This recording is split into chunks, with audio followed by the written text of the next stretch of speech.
Veamos cómo se gestó, maduró y se consolidó esta tradición de ir pidiendo chuches de puerta en puerta bajo la amenaza de truco o trato. Hace más de 3000 años, los antiguos pueblos celtas celebraban la fiesta más importante del año, el Samhain, en honor a los dioses de la naturaleza, para que estos les procurasen buenas cosechas de cara al año próximo. Se consideraba una noche mágica en la que las almas de los fallecidos podían cruzar la puerta del mundo de los muertos para regresar al de los vivos. La posibilidad de que los espíritus regresaran les provocaba pavor y no por miedo a los fantasmas. Trata de situarte en el contexto histórico. Ahora tú puedes llevarte mal con un familiar o un amigo y lo más grave que le haces, ¿qué es? Le bloqueas la cuenta del Facebook o del Twitter. En aquel entonces un vecino te robaba un nabo del huerto y le pegabas una pedrada que le mandabas al otro mundo. ¿Y qué pasa? Que llegaba la noche del Samhain y lo mismo llegaba el espíritu de tu vecino para pedirte cuentas. Para evitarlo, colocaban comida en las ventanas de las casas a modo de ofrenda y con eso ya se quedaban más tranquilos. Un poquito de chantaje gastronómico de ultratumba y ¡ale! ¡A empezar el año! En el siglo VI después de Cristo, en plena expansión del cristianismo por Europa, la Iglesia se apropió de la fiesta pagana romana de Lemuria. Le cambiaron la fecha y el nombre y nació el término Halloween, establecida ya la noche del 31 de octubre al 1 de noviembre. Los romanos precristianos creían que durante Lemuria, los espíritus o lémures que habían muerto de forma trágica o violenta podían regresar al mundo de los vivos para atormentarles. Para aplacar a los muertos se realizaban ofrendas de comida y las vírgenes vestales preparaban la mola salsa, una torta de harina y sal que se ofrecía a estas almas. Ya ves que continuamente la comida y Halloween van de la mano. Llega la Edad Media y el Papa Gregorio Magno se saca de la manga algo llamado purgatorio. Purgatorio. En la doctrina católica, estado de quien, habiendo muerto en gracia de Dios, necesita aún purificarse para alcanzar su gloria. Ahora la Iglesia le dice a sus fieles que las almas de sus difuntos pueden quedar atrapadas en este lugar espantoso a medio camino entre la tierra y el cielo, pero que pueden liberarse y alcanzar la gloria de Dios si rezan suficientes plegarias por ellos. Y tal era la preocupación por sacar a los seres queridos del purgatorio que se generó un nicho de mercado espléndido para los más necesitados. Los mendigos comenzaron a ir de casa en casa ofreciendo sus servicios de rezanderos a cambio de comida y bebida. Esto ya empieza a parecerse bastante al truco trato, ¿verdad? Sí. Con el paso de los años, la fiesta empieza a desmadrarse. Comida, alcohol y gente por las calles durante toda la noche. La masa empieza a hacer gamberradas y se populariza el uso de las máscaras para poder participar del descontrol de forma anónima y sin miedo a represalias. En 1605, un tal Guy Fawkes, un militar católico apodado Guido, participó en la conspiración de la pólvora. Intentó volar la Cámara de los Lores de Londres para asesinar al rey protestante de Inglaterra, Jacobo I, y propiciar la subida al trono de la princesa Isabel. Aquel día la apertura de la Cámara se retrasó debido a la epidemia de peste que asolaba la ciudad. El grupo terrorista fue capturado, torturado, juzgado y condenado a muerte. Entre ellos, Guy Fawkes, condenado a ser ahorcado sin morir, descuartizado y quemado en la hoguera. ¡A trocitos! La barbacoa, como me gusta la barbecue. La condena se llevó a cabo en el patio del viejo castillo de Westminster y se cobró entrada a modo de espectáculo para que el populacho pudiera verlo y estuviera entretenido. Al año siguiente, en el aniversario del atentado, los niños salieron a las calles para burlarse de Guy Fawkes, se encendieron hogueras y se hicieron representaciones de las condenas de los terroristas.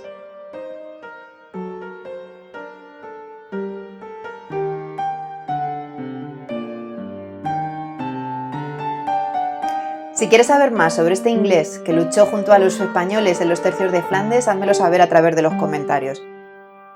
Seguimos avanzando hasta el siglo XVII. Muchos ciudadanos ingleses, irlandeses y escoceses cruzan el Atlántico camino al Nuevo Mundo y llevando consigo sus costumbres y sus tradiciones.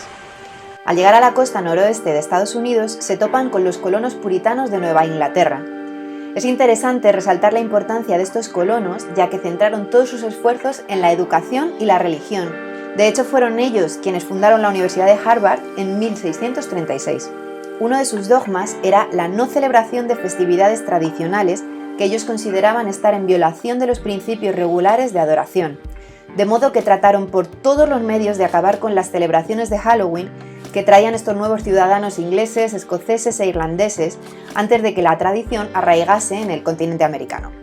Y casi lo consiguen, de no haber sido porque algo mucho más terrorífico que una noche de fiesta y disfraces estaba a punto de suceder. A mediados del siglo XIX, la guerra civil o guerra de secesión.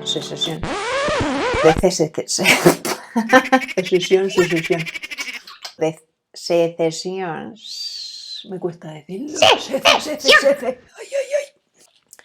A mediados del siglo XIX, la guerra civil o guerra de secesión acabó con más de 500.000 vidas, 500.000 de cadáveres sin identificar, y todas sus familias sin información alguna de sus seres queridos, albergando la esperanza de que algún día llamasen a sus puertas. Comenzaron a contarse historias sobre soldados fantasmas que regresaban de la guerra. Aquí nace realmente el Halloween americano. Los irlandeses también llevaron consigo desde el viejo mundo la leyenda de Jack-o'-lantern, y los niños norteamericanos la readaptaron vaciando calabazas y colocando luz en su interior para vagar de noche con ellas propinando sustos. A finales del siglo XIX, la noche de Halloween era sinónimo de anarquía. Los adolescentes realizaban bromas que rozaban la delincuencia. Rompían ventanas, rompían los cristales de las farolas, incluso desmontaban los carros y volvían a ensamblarlos en lo alto de los tejados de las casas. Quitaban los tablones de las escaleras a la salida de las casas para que la gente se cayera. Dejaban pastillas de jabón en las vías del tren para que descarrilase. Provocaban incendios. De modo que llegó un punto en que estas bromas ya no eran solo una molestia, sino que provocaban daños materiales tanto a la propiedad privada como a la pública. Y este era un problema terrible, especialmente durante la Gran Depresión, ya que algunas comunidades carecían de recursos económicos para enmendar los daños causados por las gamberradas. Al Halloween de 1933 se le denominó Halloween negro debido al vandalismo que hubo en las ciudades. La noche de Halloween se había convertido en un dolor de cabeza hasta que entró en escena Doris Hudson, la inventora de truco o trato. En 1939, Doris Hudson Moss publicó un artículo en la revista American Home relatando que al fin había podido pasar la noche de Halloween sin sufrir gamberradas en su casa gracias a que había dado dulces a los adolescentes que la visitaron. Sin saberlo, Doris había dado su forma definitiva al truco o trato. Esta estrategia se popularizó y las empresas de golosinas como Mars o Hershey hicieron su agosto. Además, colegios, ayuntamientos, la propia policía y organizaciones civiles comenzaron una campaña para dar forma a un nuevo Halloween más lúdico y divertido, pero sobre todo más seguro. Empezaron a celebrarse fiestas, desfiles, concursos de disfraces, juegos. Denison's, una empresa dedicada a fabricar artículos de fiesta, comenzó a publicar los Boogie Books, una especie de manuales sobre cómo celebrar Halloween de manera divertida. También comenzaron a comercializarse los disfraces hechos de papel y las máscaras. Hasta entonces los disfraces se hacían en casa de manera artesanal. La demanda por este tipo de artículos creció rápidamente y muchas otras empresas comenzaron a fabricar trajes más duraderos y menos inflamables que los de papel. Seguimos avanzando en el tiempo, nos situamos ya en el siglo XX. La temida noche de Halloween se está transformando en una divertida tradición familiar bañada en azúcar. El vandalismo se encuentra razonablemente controlado y lo mejor de todo, Halloween y su truco o trato generan beneficios para el tejido empresarial norteamericano. La cultura pop abraza con fuerza esta festividad.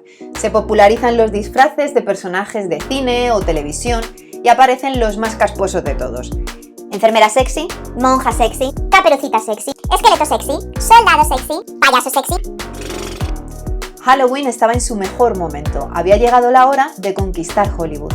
Metió la cabeza en la televisión con la película de 1955 del Pato Donald, Truco o Trato. Se popularizó aún más con la adaptación de una tira cómica de Charlie Brown en 1966. Y finalmente, John Carpenter conquistó al público adulto con su Noche de Halloween de 1978. Dato extra. ¡Extra, extra! El escaso presupuesto de Carpenter para su película obligó al equipo de vestuario a comprar una máscara barata de Capitán Kirk que estaba algo deformada. La pintaron con spray y comenzaron el rodaje. Así surgió el extraño aspecto de Michael Myers. Más de 40 años después, su disfraz para esta fiesta sigue siendo uno de los más populares. No en vano, la saga cuenta ya con 11 entregas. La primera de ellas se rodó con un presupuesto de $325.000 y la saga lleva recaudados más de $500 millones. A día de hoy, Halloween, sus disfraces y su truco o trato mueven tan solo en Estados Unidos más de $9.000 millones. Por esta razón no parece atrevido profetizar que esta fiesta y sus costumbres seguirán con nosotros por mucho, mucho tiempo. Y yo que me alegro porque me encanta. Me gustaría muchísimo saber tu opinión sobre truco o trato. Si te apetece, intercambiamos impresiones a través de los comentarios. Ya sabéis que os leo a todos. Nos vemos en el Ágora. ¡Hasta pronto!